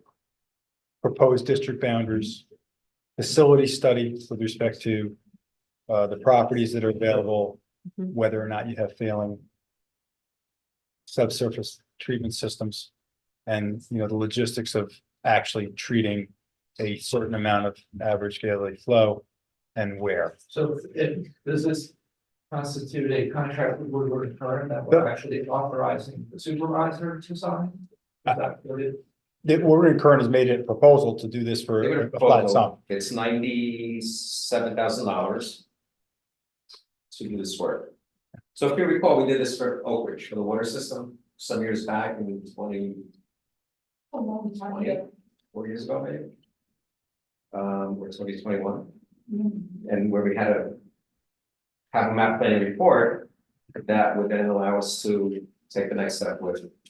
In that case, we needed it for the grant application. Sure. And we needed it for then the actual design work that was. Sure, but then, is that our process? It seems to me that we're authorizing you to sign the agreement for Curran, maybe that's like the resolution.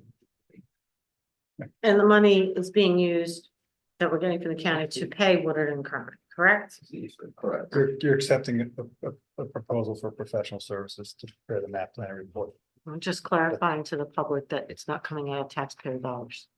Coming from the county legislators. I'll be getting a phone call tomorrow. We all will. So I move that we accept the proposal from Woodward and Curran to the map and planning according to sewer projects. Utilizing the NY the funds and authorizing you to supervise it. Fund. I agree. I would, yeah, at an estimated amount of. $7,000. Okay, could you just clarify what the DEP funds provided by Westchester County, what that means? So the DEP, there's something called the Water Quality Improvement Program. Okay, The DEP provides a bunch of money, right? That's disseminated through East of Hudson watershed through the county. So there's several components. This is money that's held by the county. And then they pay us. So we had $1 million sitting there. Part of it was used for the salt dome some years back. And we had a follow-up meeting in August, September. They actually increased Lewisboro's portion to $12 million because there's new funding coming in from New York City DEP.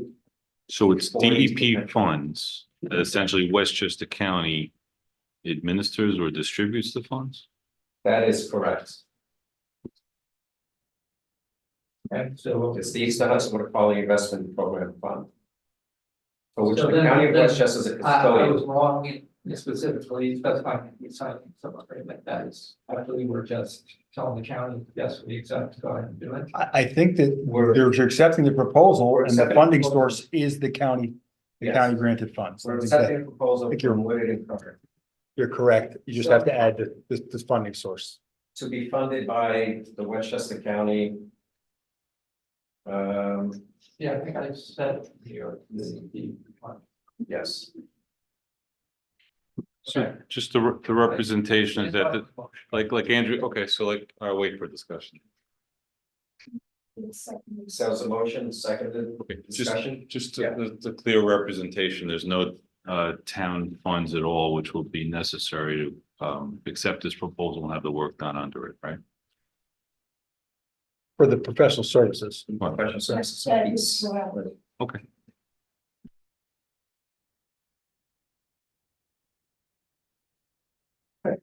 Roll call that. Roll call, because it's- Expenditures. Okay, roll call. Rich. Aye. Andrew. Aye. Tony, aye. Mary Shaw, aye. and then I'll talk.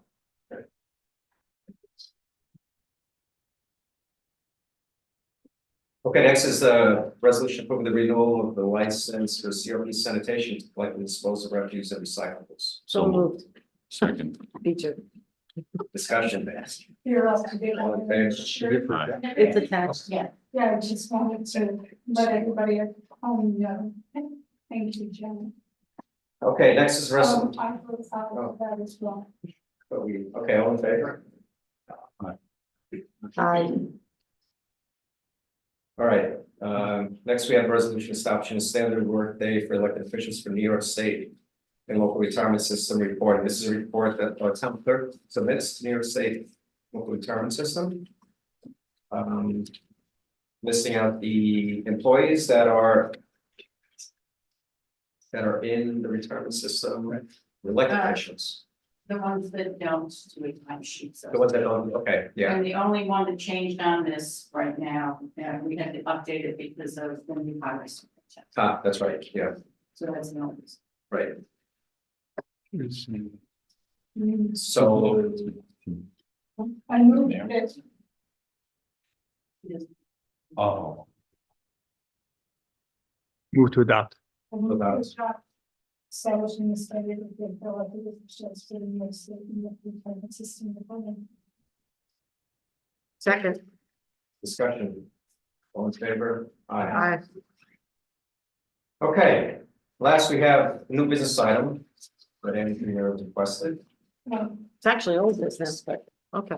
Well, I'm sorry, it's a new item on the agenda. So I'll let you go ahead.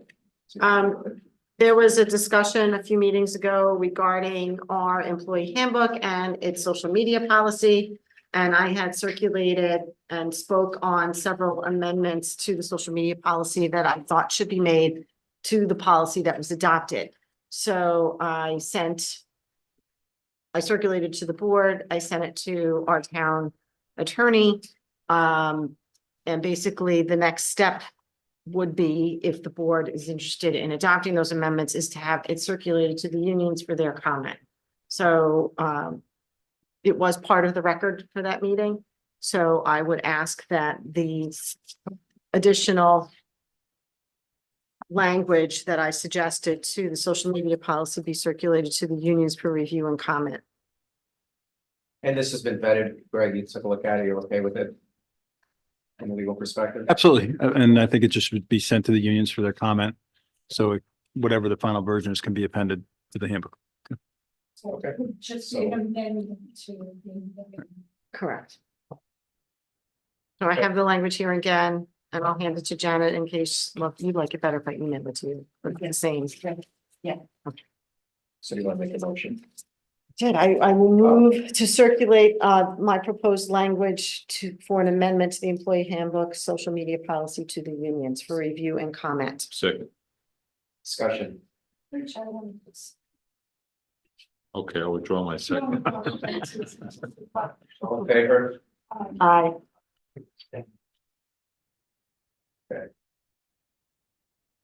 All right, so That's it. So now we have public comment number 2 for new business items only. Is anybody here like to speak? No, about Zoom. Yeah. Investment. Can you keep thinking for this one?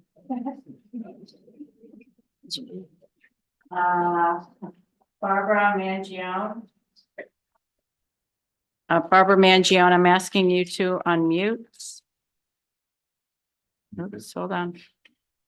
No, okay, thanks. How is that? Yep, we can hear you. Okay, okay. So just an observation, and it actually came about during new business. I take copious notes at every meeting I watched, and I have to say that there are times, including tonight, where watching from home, it is very hard to follow your conversations. If you think some of you are confused up there on the board when some of these resolutions are being put before you, you can imagine how we feel at home. So, you know, I'm basically asking in that before you start discussing these items, that everybody have a clear and concise view as to what is actually on the agenda and be able to articulate it in such a way that we can understand at home and that the town board members can understand themselves. So that's number one. Number two, I'd like to know if somebody can tell me during polling of the board whether or not the proposed departmental budgets are available for review by the residents, and if so, where would one find them? I'd also like to mention that one of the reasons I brought the police budget up earlier is because it just seems that every single year that department needs almost a major overhaul and almost never gets it. And for example, 2 years ago, I remember Chief Alfano requested $35,000 for a part-time officer for traffic safety, which we desperately needed then, and we need even more now. He was refused. He was given about $8,300 at the time and said we would do this for 3 months and that we would then be told what the results were of that 3-month trial period. We never heard anything about it again. There was no report from the board about what happened during those 3 months, and it was never asked for again in the next budget, which was for 2024. So I'm again asking that we very seriously pay attention to what that department needs, because they do need a lot. And I guess just lastly, and I'm sorry, this is not part of new business, but I was wondering if somebody can give an update on the community development block grant that you appointed a liaison for from the senior group that was going to be putting in for a grant for a new bus. Thank you very much. Okay, thank you, Barbara.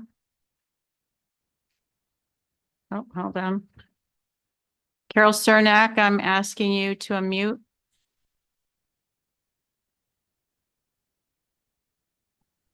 Hi, it's Carol Cernak at, in South Salem. Can you hear me? Yes, we can. Okay, first I'd like to thank Janet and Rich for responding to concerns about not being able to hear the town board tonight. Rich moved microphones closer and Janet put a second microphone on the podium. But during this entire meeting, we could not hear anything that Mary and Dan said. It was mumbled and completely not understandable. So I think you need to look into either replacing your microphones or doing a sound check before you start the Zoom meetings. Secondly, when does the town board receive the updated budgets that are being discussed at the town board meetings? It seems that everybody was like trying to scan them and go over them during the meeting, and that they were not well prepared. I appreciate everybody's effort, but I just want to know, is this a last minute thing? Do they see them at 5 o'clock and the meeting's at 7:30? My other concern is, why are you pumping crap uphill? I don't understand that for the wastewater and for the sewage treatment plant. How many people are gonna be affected by eminent domain to put their pipes in their yards and then to maintain those pipes if anything ever happens to them. I'm not quite sure the thinking behind this or the reasoning behind this. And that's all I have to say. Thank you. All right, thank you, Carol. Simone O'Connor, I'm asking you to unmute. Hi again. I was listening to the part about the special interest groups that we have. We have two special interest groups. And I want clarification on how much our taxpayers' dollars are going to each one, and that nobody has to come to the board to ask for money anymore because it's now in the budget. And I thought it was $1,000 each, but then I heard talking, and I don't know if it's $5,000. I really think in saying that something is transparent, you need to be clear on what you're doing with our money. Stating that it is part of community betterment is so unbelievably insulting. It sickens me. When Glenn DeFaber came and asked for money and you all turned him down. And I totally understand Councilwoman Rendo and Councilman Sclaren. They had this same point from the beginning that they didn't think we should give to any, or you'd have to give to all. But saying that these two were selected because they're special interests by this board, and everything else is not community betterment. Our group, just so you know, is giving back to scholarships. I didn't hear anything bettering the community the other way. I find it really offensive, and you're pitting people against each other. So I would like some clarification, maybe during polling of the board, which otherwise I find to be a waste of time, or at some point before you vote on a budget. I want to know exactly who's getting what from our money. And secondly, I would like to hear more about Library, Parks and Rec and what they want. And God bless them. They're here to ask for money.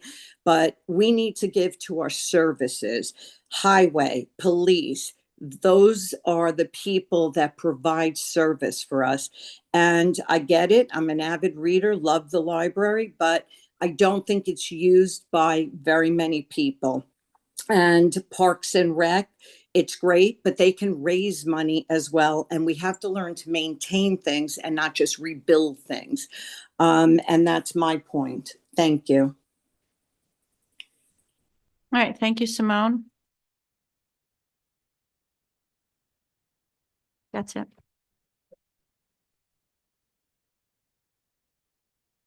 Okay, next we have approval of claims. So I'll have to go ahead and motion to be approved claims.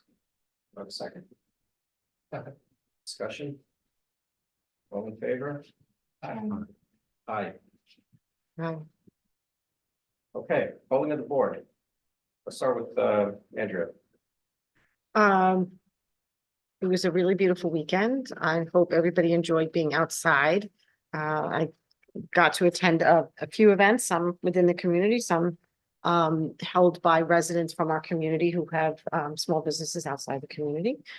So I did a few of those things. The Italian event was, of course, I'm Italian, so you throw some meatballs and pasta at me and I'm very, very happy.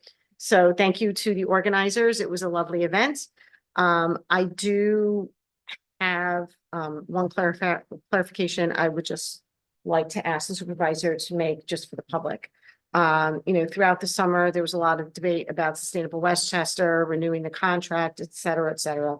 And as many of you know, it didn't come back for us to vote on. And it's my understanding that if we didn't take action on it by a certain day, that the contract would not be renewed. And so I just want a clarification for the community as to whether or not Sustainable Westchester continues past the end of this year, or it does not, in connection with the town of Lewisboro, so that the residents, whether they have opted to stay in the program or they have opted out, know what next year has in store for them. Rich. Yeah, I believe the contract expired by its terms, I think, the end of November. Well, I was gonna Yeah, answer, okay. but go ahead. Okay. I'll let you answer. Your question. Exercise your constitutional right and vote. Early voting is in progress. and vote. People gave their lives for that right.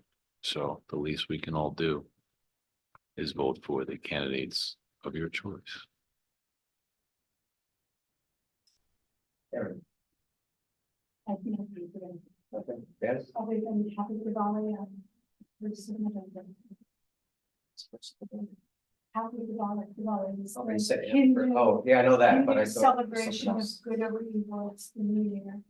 And, it's a time where people come together and create a sense of community, not too much. It's good. I think you're.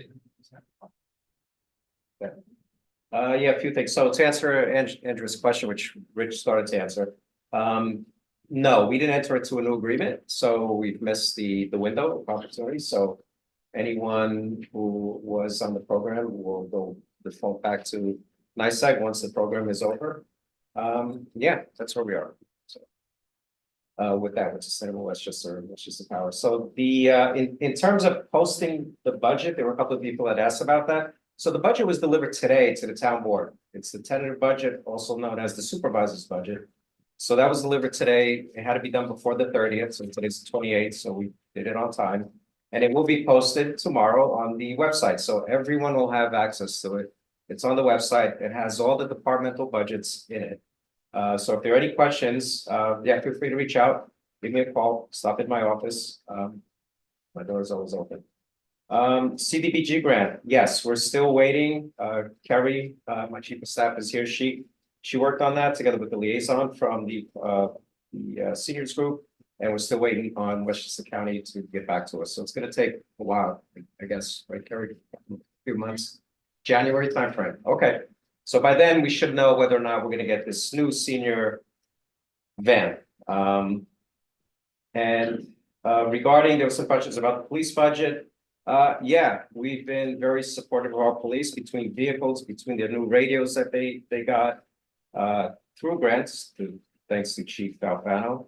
And we have been talking already about new facilities. Yes, I agree they need a new facility. You know, we had a couple of options, but we were waiting on the school district to let us know what they were going to do with the LES building. That's still kind of up in the air, but it looks like they're not going to relinquish the property. So the chief and I have had a few discussions on plans B and C. And so we are having ongoing discussions, and we'll probably find that next year we're going to have to borrow money to do that. And so, yeah, once we get more information on that, we're going to figure out what the next steps are with LPD and make sure that they have the facilities that they need so that they can grow. Worth noting that the police budget has seen significant increases over the past few years. It has, yeah.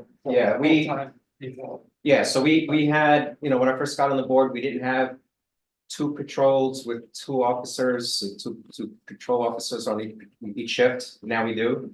So yeah, so they've you know, we've, you know, between the vehicles that they've been upgraded, between the radio system, between the new taser technology, the body cams. So they got a lot of stuff that they need, and we're constantly, it's, you know, basically what the chief wants. He's going to ask for it, and we're going to deliver to the extent possible. Isn't he also, doesn't he also have an increased number of part-time officers? Well, yeah, there's a total of about 16 part-time officers, a pool of about 16 that he picks from to fill the shifts.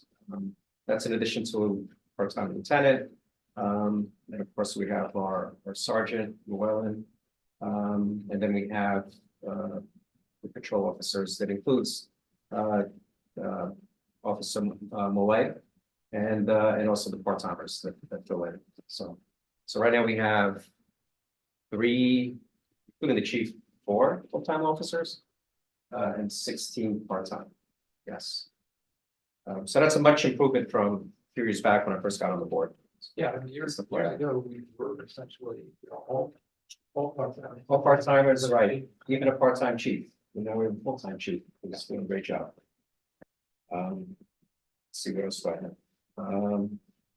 Oh yeah, on the sewer piece, yeah, more to come on that. We actually had a meeting at the port at court, at the Justice Court, because we need a large room to accommodate. We had about 80 people show up for that.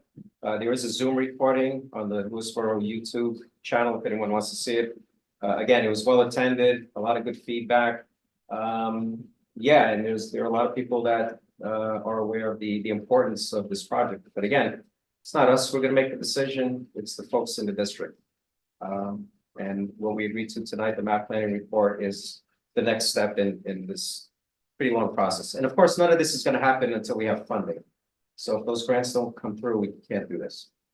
So just want to make sure everyone's aware of that. So who ran that? Who was in that meeting? Said we, the meeting you talked about? I pretty much set it up together with the folks that are, Woodard's, the representative from Woodard and Curran. And a couple of folks from the Lakes Coalition that was formed. Was that recorded so it can be, Yes, that's what I just said. I'm sorry, that's okay. Recorded. And I invited the board. I don't know if you saw that, but I did, make the board aware. Well, that this was on. it'll be put on, link, we put a link to the towns. The link, it's on the YouTube channel. Okay, it's on, okay. Lewisboro YouTube channel. They're ready, okay. Go there and you'll see it. Okay. Yeah. And we're having another one tomorrow night with the Lake Kitchewan's potential septic maintenance district. So that's tomorrow night also at court. So if anybody wants to come. It would be great. And it was a really good meeting. It went longer than we thought because there was a lot of good Q&A. We had a presentation. Yeah, so we didn't leave there till 10:30. So started at 7. Yeah. Okay. And I think that's all I have in terms of polling. Okay, announcements. Next town board meeting is a budget work session next Monday, November 4th at 7:30 p.m. here at the townhouse. And then following that, we have a meeting on the town board meeting on Tuesday, November 12th at 7:30 p.m. at the townhouse. And at that work session, we'll have a couple more departmental presentations. And again, the presentation tonight was very high level. Now we have time, we have several weeks to dig for the budget and come back with any questions. And then we get to talk again with the department heads and make adjustments as needed. So we're anticipating a presentation during the work session next week? Okay. Yes, I'll leave it up to the department heads on how they want to run it, but yeah, but so in short, yes. Okay, so now I'd like to go motion to go into executive session to discuss personnel issues, attorney-client privilege, communication, and real estate issues as well. All right, I thank have you all one for a second. personnel. Okay. Do I have a second? Check. Discussion on the